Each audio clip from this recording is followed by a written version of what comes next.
So I listened to the Pope, Pope Francis, give his speech to the joint session of Congress this morning, um, and I wanted to comment on it. It brought up a lot of feelings and thoughts that I'd like to share and, to engage with others in dialogue about. I think so much of what the Pope was saying is that we need a new commitment to dialogue to reach across differences in order to arrive at some common understanding and some common way forward. So, the Pope's visit to the United States is happening in the context of the encyclical that he published earlier this summer about the care of our common home, and the need to address the related crises of poverty and planetary degradation. He connected in an integral way the plight of the earth, or the cry of creation, as he said it, and the plight of the poor, the cry of the poor.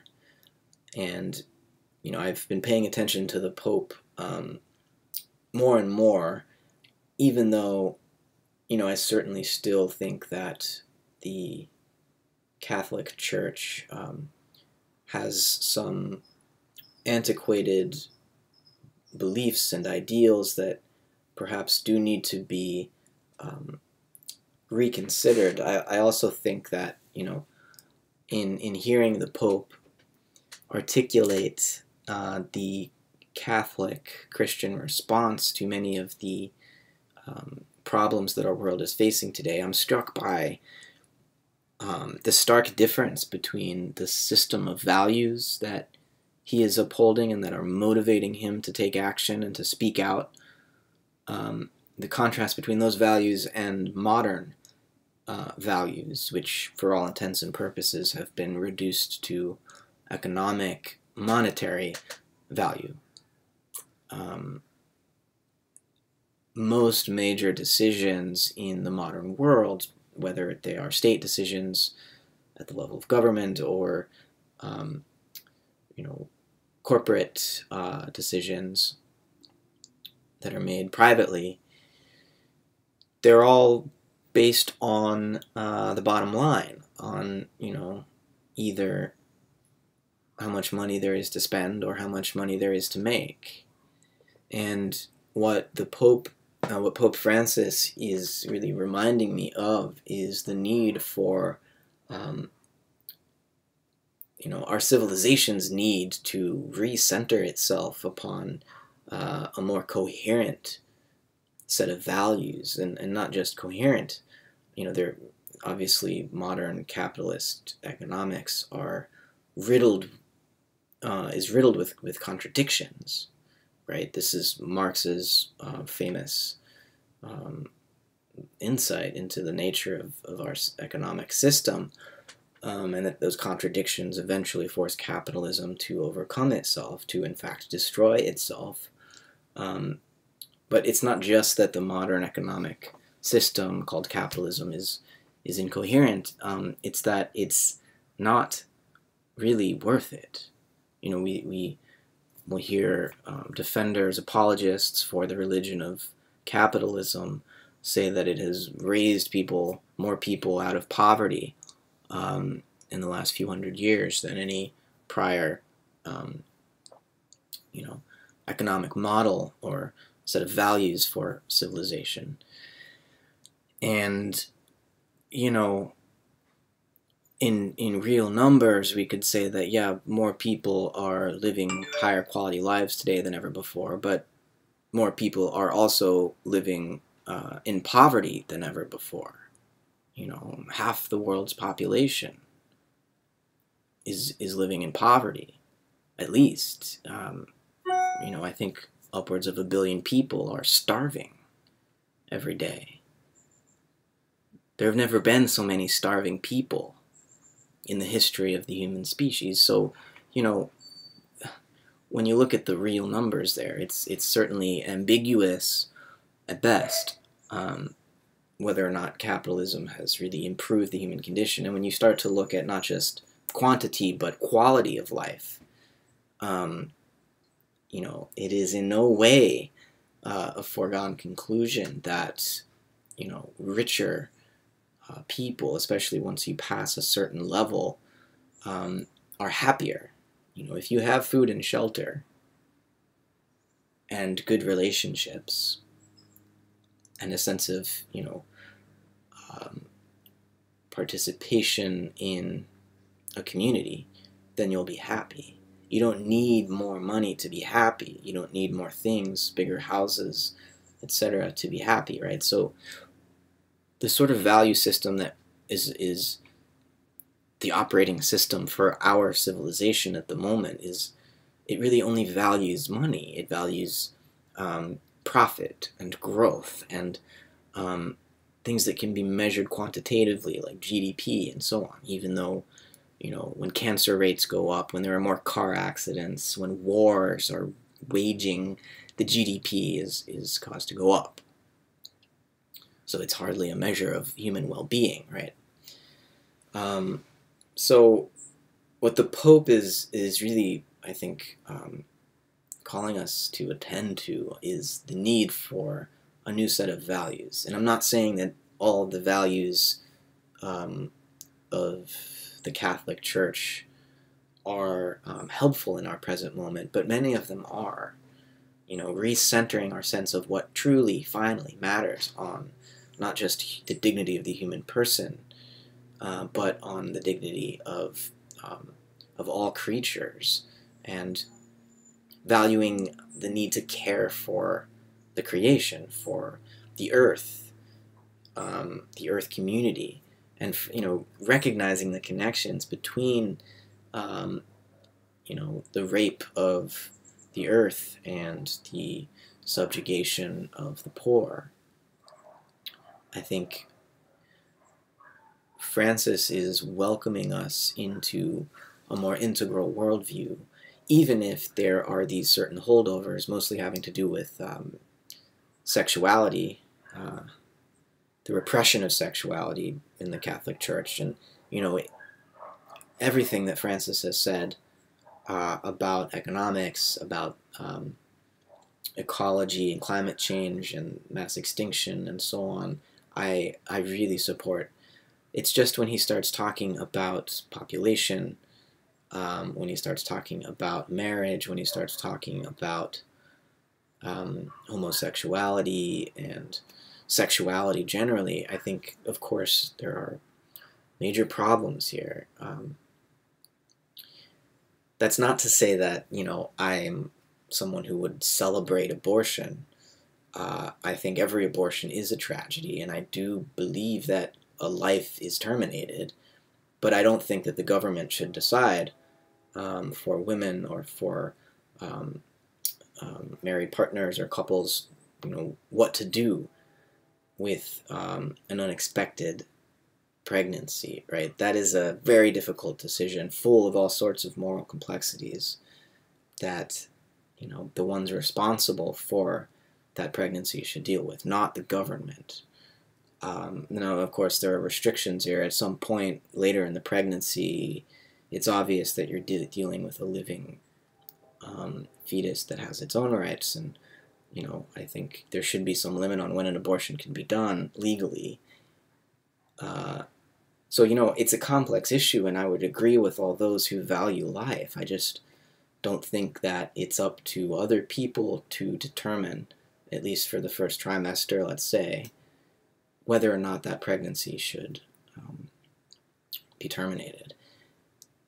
Because, the people that make that decision, the mother, the couple, the family, they're going to have to live with the moral consequences of that. All right, and as a society where the law comes in, where the government can come in and say, no, that's a life, we need to protect it, it's always going to be a gray area. And I think both sides, pro-lifers and pro-choicers, should, really acknowledge the ambiguity here, and the difficulty and complexity here. I kind of cringe when I hear about, these. I think there's a social network movement on Twitter. I forget what the hashtag is, but it's celebrating abortions, and they're calling for women to proudly announce the fact that they aborted a child. And I think that's like totally off base. But at the same time, again, pragmatically, in terms of the law, I do not think the government should be making that decision. So I disagree with the Pope there about how to, come to terms with the issue of abortion. When it comes to things like gay marriage, marriage as an institution precedes the church, the Christian church, the Catholic church. The meaning of marriage has shifted over the years quite drastically. So I don't really see the great crime in expanding its meaning so that gay men and lesbian women can marry. I think, because of the tax implications and the other legal implications, it's always going to be, again, a complex issue. When it comes to things like polygamy, say, or just multiple partners, more than two partners in general. That's a whole set of legal complexities that I think we need as a society to think about seriously. I'm not for it or against it. I see that, it can be complex. And because of the financial benefits from being married, it could be abused if it was just a free-for-all and 10 people can get married or whatever. It's like, then it becomes kind of indistinguishable from like incorporating, like forming a corporation with others. But who knows how things will evolve in the future. I think my understanding of law is not that it's obviously it's not fixed, just like I don't see physical laws as fixed, but more like habits that communities of organisms together decide over time to alter, as they adapt to new circumstances and so on. So, law is always going to be a process of creative interpretation. Sorry about the light here, the sun's setting, so it's really messing with this. But yeah, clearly it's embarrassing when the Catholic Church pretends to speak with moral authority about the issue of sexuality, with the pedophilia rampant in the church. It's clear that there's some serious repression going on, and it's so encouraging to see the Pope acknowledge the sacredness of creation, of the biological world, of the earth. Many critics who are religious in a different way than Pope Francis are worried that he's verging on pantheism. I might call it panpsychism, just recognizing the interiority and the value of all of life, of all of the creatures on this planet, a value that's independent of human beings, independent of our aesthetic tastes, independent of our economic, value, money. You can't put a monetary price on natural resources, right? I think that's been one strategy of ecological economists, to monetize ecological services, but I don't think that's the right approach. I think the right approach is rather to restrict the reach of the money system, and to say certain things cannot be commodified, because their value exists within and must be it exists within a separate sphere that must be protected from the economic sphere. And the Pope is one of the few people in a position of power capable of really having an influence over how we come to terms with the overreach of the economic sphere in our present-day civilization. The economy, the capitalist global marketplace, has come to define and redefine every other sphere of human life. Education, culture, religion for the most part, especially in America, where it's a mix of televangelists and other mega churches that are colonizing people's imaginations, and collecting dues. It's sickening and frightening the way that we're unable to think in any other way and to act in any other way than in ways that secure more money for ourselves. And the wealth inequality that continues to spiral out of control is, disconcerting to say the least, and unsustainable. Right? Even those who are benefiting from this tremendous shift, this transfer of wealth from the poor and middle classes to the super wealthy, even they should be afraid, because it's destabilizing society and leading to all sorts of potential revolutions. And at the same time as this wealth inequality socially is destabilizing human populations, climate change is destabilizing human populations. The conflict in Syria, I think, is one of the first mass migration. It's led to one of the first mass migrations that can be really tied to climate change, to the drought that pushed 1 million farmers off their land, who went into the cities in that region, and that added stress sort of tipped what was a delicate social political situation over the edge into out and out rebellion and revolution, and then the government attempting to put it down, and the refugees. So you can see the chain of events here is pointing back to climate change, and we're going to see more and more mass migrations and wars, I think, as a result of climate change. So there's a multifaceted crisis that we're facing, and there are few voices as clear in their articulation of how we are to respond than Pope Francis is. I mean, he's really got, as he himself calls it, an integral response to our planetary situation, and I think we ought to hear him out and engage him in dialogue about these other issues that the church needs to, I think, adapt on. So yeah, curious to hear what everyone else thinks.